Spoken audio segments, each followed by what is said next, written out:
Good morning, it's Morgan. Welcome to Murder in the Morning. Today is going to be a little different. It is still going to be a get ready with me, but I'm going to be doing a Halloween costume. So I know the hair looks kind of rough, but it will make sense in the end, I promise. So today we are going to be talking about the Green River Killer, Gary Ridgway. This one actually hits home a little bit because I grew up in the SeaTac area. And so most of these places, if not all of them, I have been to. I actually went to school next to the Green River, and when I heard this story, it just, one, obviously blew my mind because it is so crazy. So trigger warning, obviously, there's going to be necrophilia and all of that stuff, but it is just a little different because I actually know these places and had heard of the Green River Killer growing up when I lived there. So let's get into the story. Gary Ridgway was born in Salt Lake City, Utah, and his mother is Mary Rita Steinman, and his father is Thomas Newton Ridgway. And he has two brothers, Gregory, who is the eldest, and then it goes Gary, and then he had a younger brother, Thomas Edward, but he went by Ed. So Gary was born on February 18th, 1949. And shortly after, his family moved to Washington. So that's where this story is going to take place. He went to high school at Tyee High School in the SeaTac area, and his home life was pretty troubled. I talk about a lot of these stories, and I feel like there's a wide range of some killers that had perfectly normal childhoods and some that had, childhoods that you would expect of someone to become a serial killer. And then there's this one.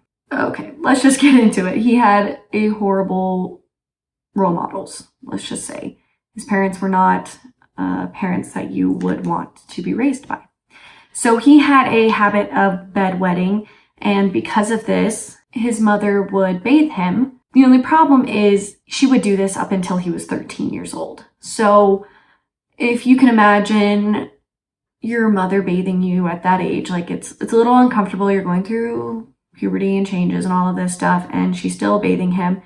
And she said she would clean the dirtiest parts of his body, which were his genitals, and it was said that she would aggressively clean them, all while wearing basically nothing, while wearing her underwear. So she would bathe her 13-year-old son, touching his private parts and in her underwear. So she was also described as a very domineering woman, and she would belittle everyone in the household. She was very violent towards her husband. Ridgway said that he was kind of embarrassed that his father would never stand up for himself, and his father was just kind of quiet and timid in regards to the fights. So the mom would always win and be violent towards the family. And she would belittle and embarrass Ridgway in front of his friends and in front of his siblings. She would talk to Ridgway about arousal and describe in graphic detail what that meant for men. And as a kid going through puberty, he did not, one, want to hear about that from his mother, and two, it made it very confusing for him. She would also come home and sunbathe in bikinis or even topless. Ridgway ended up having fantasies about his mother that came into two different ways. He would fantasize about being with her sexually, but then he would also fantasize about mutilating her body, cutting her throat, and even burning the house down with her inside. So he definitely had a huge love-hate relationship with his mother. And as a young child, that is not something, no one should have that type of, those thoughts, feelings about their mother ever, or about mutilating or killing anyone, but especially not when you're 13 years old. And then his father followed in that same path of not being a great role model, and his father worked in a mortuary and told Ridgway about how his coworker would sexually abuse the corpses. So, necrophilia. His father straight up normalized necrophilia and told his son stories about it, which is, one, his father should have called police and gotten this guy fired and in jail for sexually abusing corpses, and then on top of that, not tell your son? That's not something you should tell your child.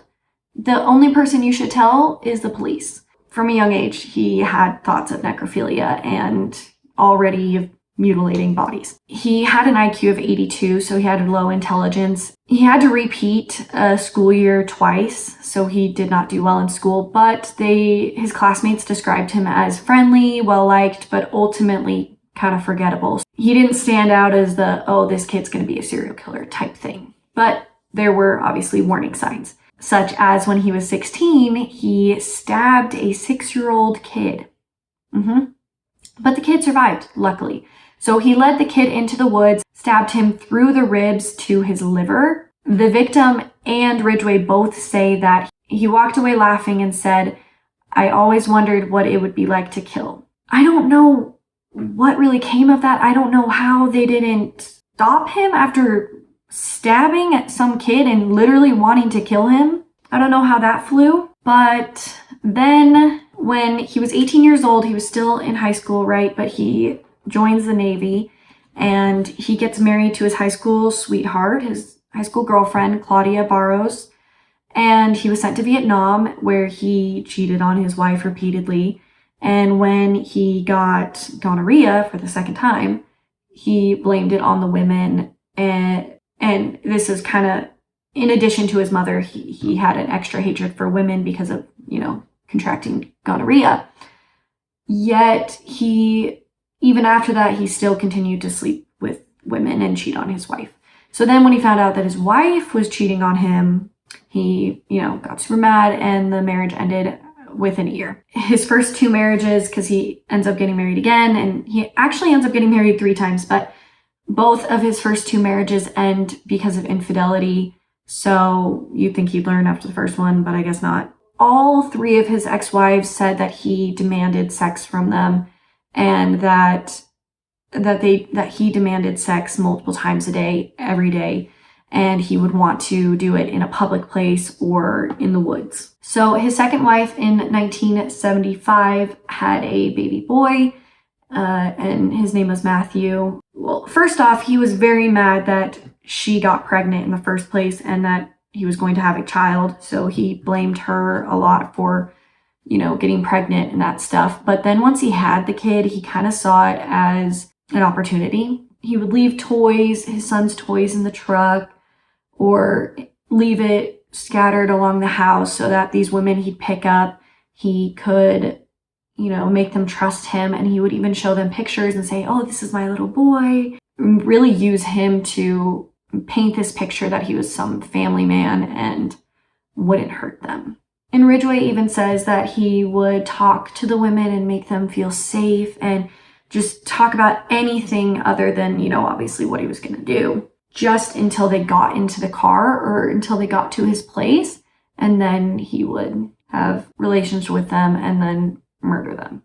So then we'll get into the actual Green River Killer part. He murdered numerous women in Washington from in the 1980s to the 1990s. The first 5 victims were found in the Green River, so that's why he got the name the Green River Killer. But one of the victims that was found, people thought at first that it was a mannequin, and of course it wasn't. Once the first 5 were found in the Green River, they knew that this was a serial killer. So his MO would be that he would strangle the women and then dump their bodies in forested and overgrown areas in King County. It is believed he murdered at least 71 women in Seattle and Tacoma area. He later says that he killed so many women that he couldn't keep track. He lost count. That's just so sickening and just shows how he didn't even care at all. But a majority of the murders took place from 1982 to 1984. He did move 2 bodies to Portland, Oregon area just to throw off police, but it didn't work. So the bodies were often left in clusters and big groups, usually posed, usually naked. He would return back to the victims' bodies and perform necrophilia. He would wait so long that the body could be filled with maggots at times.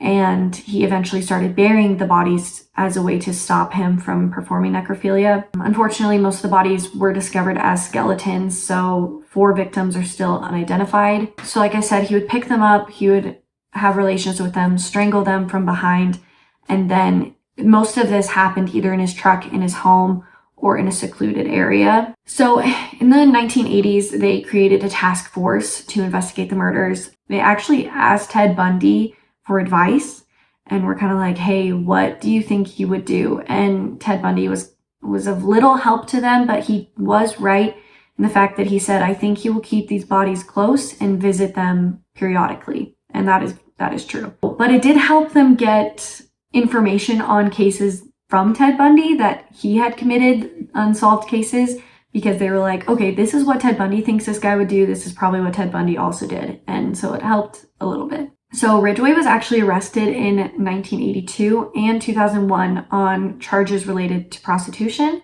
and he became a suspect in 1983 in the Green River killings. In 1984, though, he took a polygraph test and he passed, which just goes to show you that they are not 100%. Like, you can't trust that just because someone passes, they're not a serial killer, or just because someone fails, they are. But that definitely hurt the investigation significantly. But in April of 1987, the police did take hair and saliva samples from Ridgway. So then in 1985, Ridgway began dating Judith Mawson, who became his third wife. And she claimed that when she moved to their house while they were dating, that he didn't have any carpet. And the police said, oh, he probably wrapped a body up in carpet. But obviously at that time, she didn't know that. Still pretty weird that he wouldn't have carpet. And that she had not suspected him at all of being the Green River Killer until he was contacted by authorities in 1987. And she hadn't even heard of the Green River Killer because she didn't watch the news. But he ended up saying that his urge to kill was reduced while he was married to her and dating her, because he was truly in love with her, and so he didn't want to commit as many murders. And she said that she feels like she saved lives by being his wife and making him happy. So then the samples that were collected in 1987 were analyzed. It would be the evidence to arrest him. So on November 30th, 2001, like 14 years later, after the DNA was collected, Ridgway was at the Kenworth truck factory where he worked as a paint sprayer when police arrived to arrest him. So he was arrested on the suspicion of murdering 4 women nearly 20 years after being identified as a potential suspect. The 4 original victims that he suspected of killing were Marcia Chapman, Opal Mills, Cynthia Hines, and Carol Ann Christensen. So then 3 more victims, Wendy Cofield, Deborah Bonner, and Deborah Estes, were added to the indictment after a forensic scientist identified microscopic spray paint spheres as a specific brand and composition paint used at the factory he worked at during the specific time these victims were killed. So because some microscopic paint was found on the victims, they were able to link those also to Gary Ridgway. So then on November 5th, 2003, Ridgway entered a guilty plea to 48 charges of aggravated first-degree murder as a plea bargain that would keep him from getting the death penalty, in exchange for helping locate the remains of the victims and providing other details. So not only would he plead guilty, and as part of this cooperation, he said that all were killed inside of King County, and he told them about the 2 that he had placed in Portland. So then on December 18th, 2003, King County Superior Court judge sentenced Ridgway to 48 life sentences with no possibility of parole and 1 life sentence to be served consecutively. He was also sentenced to an additional 10 years for tampering with evidence for each of the 48 victims, adding 480 years to his 48 life sentences. In 2003, he led prosecutors to 3 more bodies. On August 16th of that year, the remains of a 16-year-old girl was found near Enumclaw, Washington, were pronounced to be Pammy Annette Event. And then the remains of Marie Malvar and April Putram were found in September. So then in November 23rd, 2005, a hiker found the skull of one of the 48 women Ridgway admitted to murdering in his plea bargain. Then the skull of Tracy Winston, who was 19 years old when she disappeared from the Northgate Mall on September 12, 1983, was found by a man hiking in a wooded area near Highway 18 in Issaquah, southeast of Seattle. So then December 21st, 2010, hikers near the West Valley Highway in Auburn, they found a skull, and this is near where Marie Malvar's remains were found. The skull was identified as Rebecca,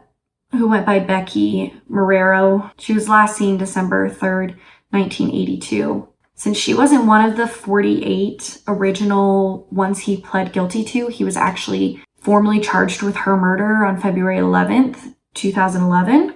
And he entered a guilty plea on her murder, adding a 49th life sentence to his existing 48. So nothing really changed on his incarceration status. But her family said this: "I don't agree with this plea deal to spare his pathetic life. It makes me sick to my stomach that he beat the system." She said, "Ridgway knows where all his victims are and what he did to them. She called them his trophies.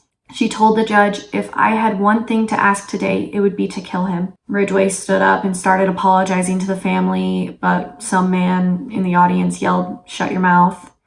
And then the judge said, "I'm sorry you had to wait this long for some truth and some justice." So he's serving life without release in solitary confinement in the state prison. He's allowed out of his cell 1 hour a day, 4 times a week. So then he has confessed to more confirmed murders than any other American serial killer. In one of his confessions, he said he was responsible for the deaths of 65 women, but then he later says that it's 71 victims. He admits to having relations with these women before killing them, which he had not disclosed prior to this. And then he also admits to having relations with them after killing them. So he is incarcerated in Washington State Penitentiary in Walla Walla, Washington. So then just some fun facts. The Seattle grunge band Green River was named after the Green River Killer, who was at the time at large, still hadn't been caught. And the Green River song Ozzy references the killer directly. The Julie Ruin song, I Want to Know What Love Is, references the Green River Killer. Oh my goodness, this story is just so crazy. I'm gonna go show you my costumes so that you know. I mean, I wonder if you can guess what character this is, but it'll be clear in just a second. Here's the finished look. I'm Velma from Scooby-Doo. I used to have these really good glasses that were perfect, and then I was going through my stuff and I donated them, and then I realized that I needed them for this video. So those will have to do, but that is a crazy story of the Green River Killer. Do you think he got off too easy? Do you think he should have received the death penalty? Because the only reason that I feel he got off easy is because he didn't want the death penalty. So I feel like whatever serial killers don't want is probably what we should do, because that would make them suffer more. But that's just my opinion, so let me know what you think, and let me know what I should talk about next week. I'm going to try to do a Halloween costume for each video in October. Here is the full look with the skirt. Bye!